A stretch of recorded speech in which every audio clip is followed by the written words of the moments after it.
దేశీయ స్టాక్ మార్కెట్లు భారీ నష్టాలతో ముగిశాయి. 893 పాయింట్లను సెన్సెక్స్ కోల్పోగా 279 పాయింట్ల నష్టంతో నిఫ్టీ ముగిసింది.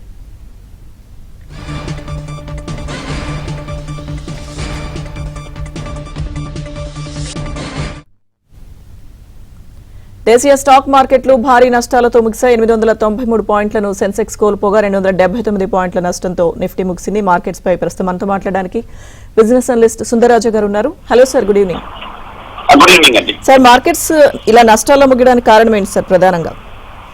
సో ఇవాళ మార్కెట్ చూస్తే కనుక 24,000 స్థాయి దగ్గర నిలబెట్టుకోలేకపోయింది. మార్కెట్ ఇవాళ కొంచెం ఇంచుమించు ఒక 280 పాయింట్లు 300 పాయింట్ల వరకు భారీగా నష్టపోవడానికి ప్రధానమైన కారణం చూస్తే కనుక అమెరికన్ మార్కెట్స్ ఇవాళ భారీగా పడుతుందని ఇండికేషన్స్ డేటా సూచన రావడంతో ఏషియన్ మార్కెట్స్ అన్ని కూడా బాగుపడ్డాయి. ముఖ్యంగా ఇవాళ సౌత్ కొరియన్ మార్కెట్ కోర్స్కి చూస్తే కనుక 10% వరకు భారీగా పతనమయ్యి ట్రేడింగ్ కూడా స్టాక్ మార్కెట్ ఎక్స్చేంజ్ లో ఆపేయడం తోటి మార్కెట్ లో ఒకసారి కొంచెం ప్యానిక్ రావడం అనేది మనం చూసాము. సో ఈ మధ్య మనం చూసాము అమెరికన్ మార్కెట్స్ ముఖ్యంగా నాస్డాక్, టెక్నాలజీ లెడ్ స్టాక్స్, ముఖ్యంగా ఆర్టిఫిషియల్ ఇంటెలిజెన్స్ సంబంధించిన స్టాక్స్ అన్ని కూడా భారీగా పెరిగాయి. ఆ ఆర్టిఫిషియల్ ఇంటెలిజెన్స్ స్టాక్స్ అన్ని కూడా కొంచెం ర్యాలీకి ఇంకా బ్రేక్ పడుతుంది అన్న కొన్ని వార్తలు రావడంతో, కొన్ని సంకేతాలు రావడంతో ఇంకా అమెరికా మార్కెట్స్ కూడా తగ్గుతున్న ఉద్దేశంతో మనకి ఇండియన్ మార్కెట్, ఏషియన్ మార్కెట్స్ అన్ని కూడా కొంచెం ఇవాళ బాగా భారీగా పడ్డాయి. Right sir, thank you sir Sundara Raju గారు.